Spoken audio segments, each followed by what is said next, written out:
Today I have two questions in front of me. Let us try to find an answer step by step. First question is, what are current affairs magazines doing wrong? Second is, are current affairs overrated? क्या UPSC prelims के लिए current affairs के पीछे भागना गलत है?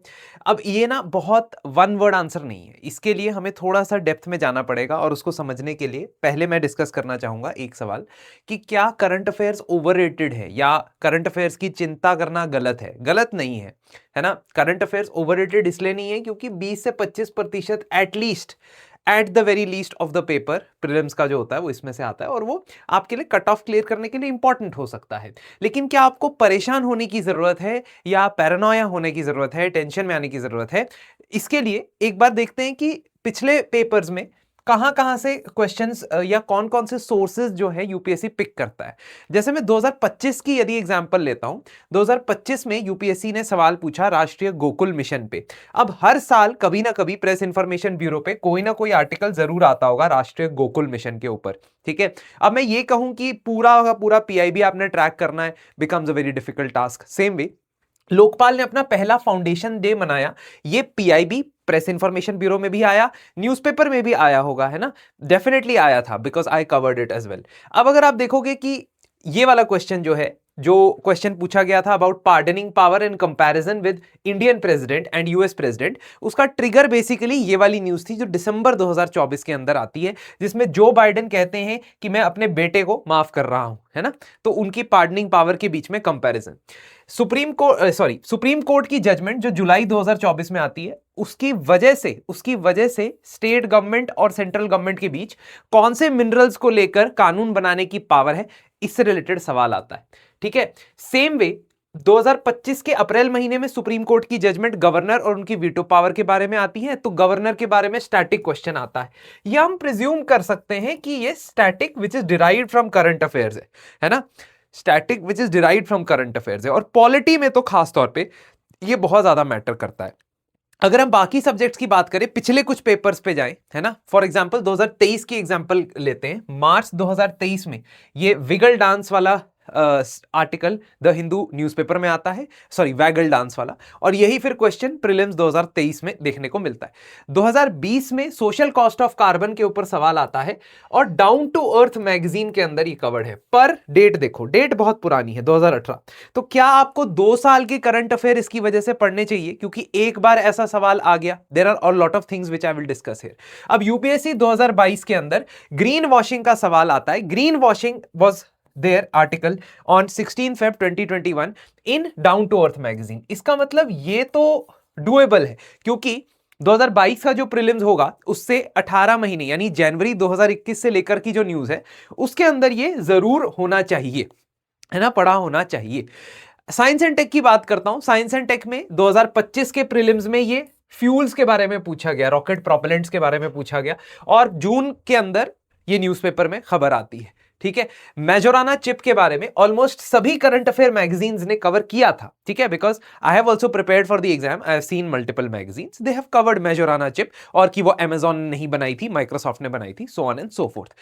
अब similarly question आता है मोनोक्लोनल एंटीबॉडीज के ऊपर। इसको टेक्निकली आप करंट अफेयर तो नहीं बोल सकते हो, क्योंकि मोनोक्लोनल एंटीबॉडीज का कोई ना कोई आर्टिकल कहीं ना कहीं हो सकता है किसी न्यूज़पेपर में आया, पर जो प्राइमरी न्यूज़पेपर हम पढ़ते हैं द हिंदू या इंडियन एक्सप्रेस, वहां पे बहुत पहले आया हुआ था ये आर्टिकल। तो सेम वे कुछ डायरेक्ट चीज भी आपको देखने को मिलती है, जैसे प्रेस इंफॉर्मेशन ब्यूरो पे आपने इसरो के बहुत सारे मिशंस के बारे में देखा, है ना, स्पेडेक्स के बारे में देखा। ये चीज, दिस सेम चीज has been covered in the Hindu also, the Indian Express also. इसका मतलब है कि एक्सक्लूसिविटी और ओवरलैप दोनों बहुत जगहों पे देखी जा रही है। इंटरनेशनल ऑर्गेनाइजेशंस तो खैर न्यूज में रहती है, पर वो जिस तरीके का सवाल पूछते हैं उस पे उसकी भी एक सिग्निफिकेंस है, यानी थीम क्या है, कौन सी कंट्री मेंबर बनी है, और कौन चेयर था, और किसके अंडर ये मेंबरशिप हुई है। तो नाउ यू कैन सी कि अब यूपीएससी से सिर्फ इतना एक्सपेक्ट नहीं किया जा रहा कि वो कॉन्सेप्ट के बारे में पूछेगा, ठीक है, वो ये भी पूछता है कि थीम क्या है एक पर्टिकुलर इंटरनेशनल समिट की जो हुई है पिछले साल, ठीक है।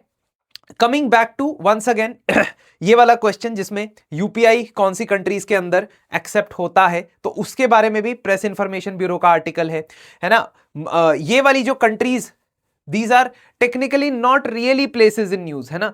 Places in news technically नहीं है, ये जनरल आपका ज्योग्राफी का क्वेश्चन हो सकता है, लेकिन जनरली जब आप वर्ल्ड हिस्ट्री पढ़ते हो या अगर आपने टाइम्स ऑफ इंडिया का ये आर्टिकल पढ़ा हो तो आपको आता होगा। कहने का क्या मतलब है? कहने का ये मतलब है कि अगर आपको प्रीलिम्स के लिए करंट अफेयर्स पढ़ने हैं तो आप कोई भी मंथली मैगजीन पढ़ते होंगे, जरूर पढ़ते होंगे। उसमें कवरेज कहां कहां से होती है? प्रेस इंफॉर्मेशन ब्यूरो से होती है, गवर्नमेंट की वेबसाइट से होती है, इंडिया ईयर बुक से, the Hindu, Express, down to earth, PRS website. लेकिन एक चीज जो मैगजीन्स नहीं कर पा रही हैं, पर वेटरन एस्पिरेंट्स जिनसे मैं बात करता हूं, मल्टीपल मेंस लिख चुके हैं या रैंक ला चुके हैं, उनके नजर में एक चीज आ जाती है कि ये क्वेश्चन आने के चांसेस ज्यादा हैं और ये क्वेश्चन आने के चांसेस कम है।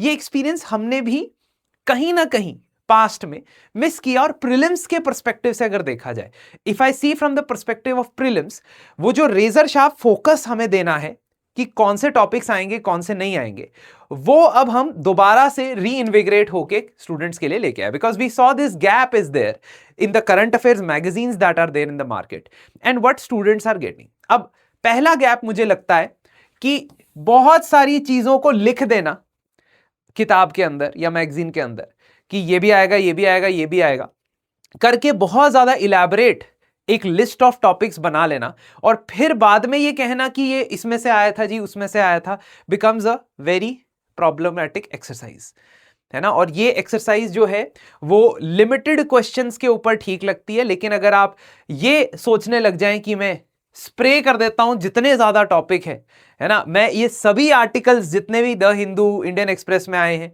वो सभी मैं शेयर कर देता हूं बच्चों के साथ, इनमें से कुछ ना कुछ तो आ ही जाएगा, और जब आ जाएगा तो मैं कहूंगा कि यहां से आएगा। This is not the way to cover current affair, क्योंकि अगर यही काम होता तो ये कोई व्यक्ति, कोई भी पर्सन द हिंदू और इंडियन एक्सप्रेस पढ़ता, उसमें से लिस्ट ऑफ न्यूज़पेपर में से लिस्ट ऑफ वो निकाल के शेयर करता रहता, एक बंडल बना लेता और वो न्यूज की कंपाइलेशन बन जाती। But that is not something you should aim at. You should aim at covering 10 topics and getting 2 out of them in the exam, rather than covering 100 topics and getting 3 और 4। यहां precision बहुत ज्यादा important है, और वो precision कहां से आती है? एक्सपीरियंस से और एक्सपर्टीज से। और हमने कोशिश करनी है कि हम 100 टॉपिक्स की जगह 10 बहुत इंपॉर्टेंट टॉपिक्स थोड़े डेप्थ से समझ सके।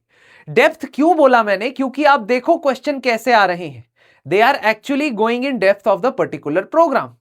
if they are actually asking you about monoclonal antibody, they're not asking you on surface level पे नहीं पूछ रहा है। इसलिए नंबर ऑफ टॉपिक्स की ब्रेड्थ या विड्थ को छोड़ के हमें डेप्थ में जाना जरूरी है, जो सबसे मोस्ट रेलेवेंट टॉपिक। हम कैसे आइडेंटिफाई करते हैं most relevant topic? With the help of a veteran mindset of going through the PYQs, going through last 15 years PYQs and understanding the months from which the exam questions have been asked most, the topics from which the question has been asked most, the depth up to which the question has been asked most, सबसे ज्यादा। ठीक है, तो आपका सबसे बड़ा concern ही यही है कि सबसे पहले तो एक्सेसिव ब्रेड्थ है, दूसरा ये टॉप प्रायोरिटी टॉपिक है, ये थोड़ा सा कम, ये उससे कम, ये स्टूडेंट को पता होना बहुत ज्यादा जरूरी है।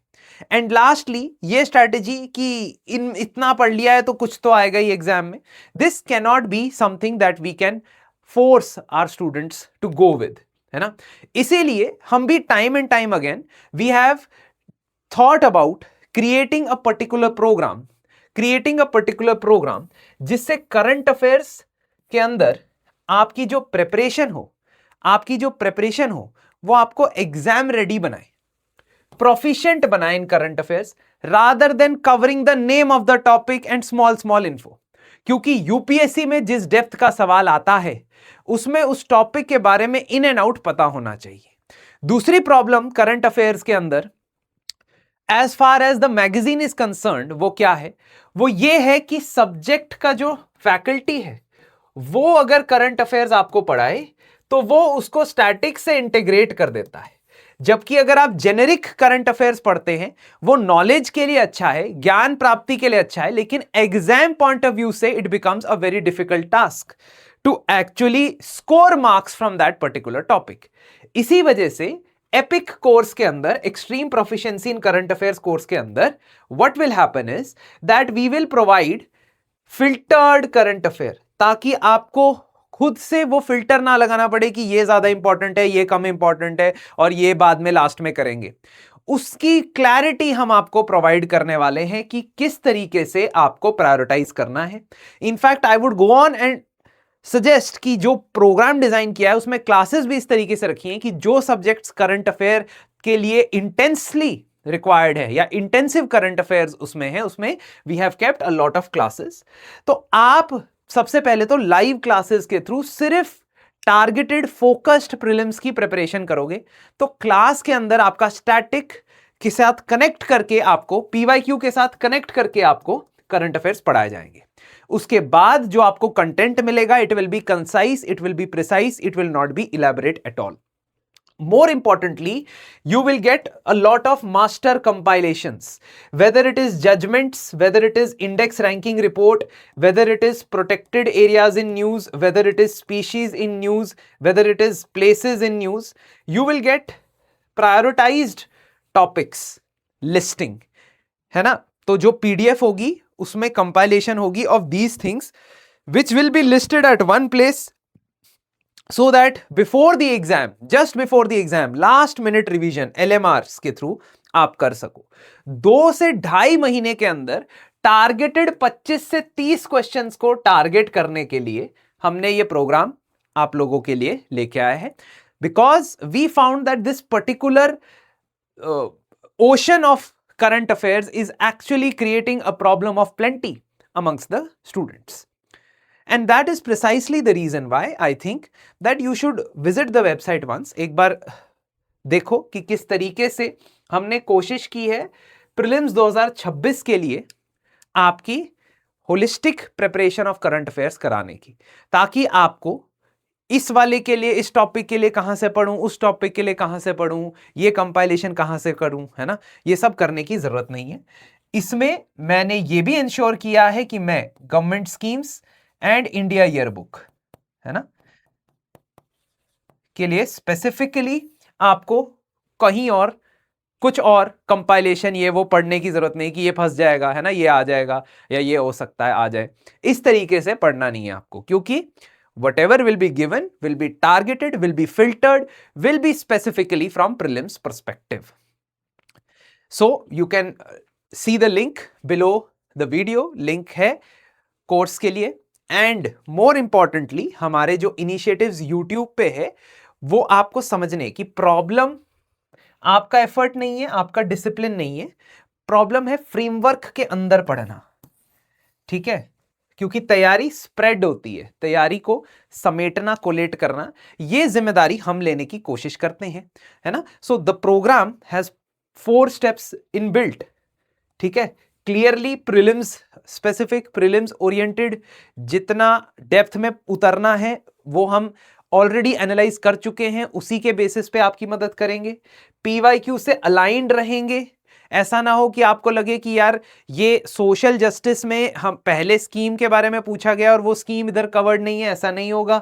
सब्जेक्ट वाइज इंटीग्रेट होगा, जैसा मैंने आपको बताया, जब सब्जेक्ट मैटर एक्सपर्ट फैकल्टी आपको बताती हैं कि ये पर्टिकुलर न्यूज़ इंपॉर्टेंट है और उससे रिलेटेड स्टैटिक जानकारी भी आपको देते हैं, तो उससे आपको बेहतर रिटेंशन होता है, बेहतर आप उस पर्टिकुलर आंसर क्वेश्चन को अटेम्प्ट कर सकते हो। और रिपीटेड रिवीजन के लिए आपको बहुत स्पेसिफिक नोट्स मिलेंगे जिसमें कुछ कंपाइलेशंस भी इंक्लूड होंगी।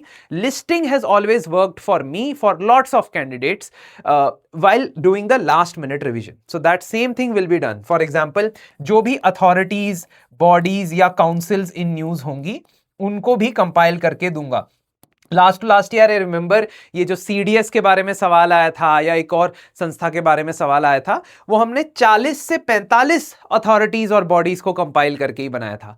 अब 150-200 बॉडीज का अगर मैं लिस्ट दे दूं तो फिर तो कोई फायदा नहीं है ना, क्योंकि आपको याद भी तो रखना है। तो इसी वजह से, इसी प्रिसीशन के लिए basically we are focusing on. Anyways, if you have any doubts, any queries, please हमारे कमेंट सेक्शन में आप पूछ सकते हैं। धन्यवाद और आपसे जल्द मुलाकात होगी।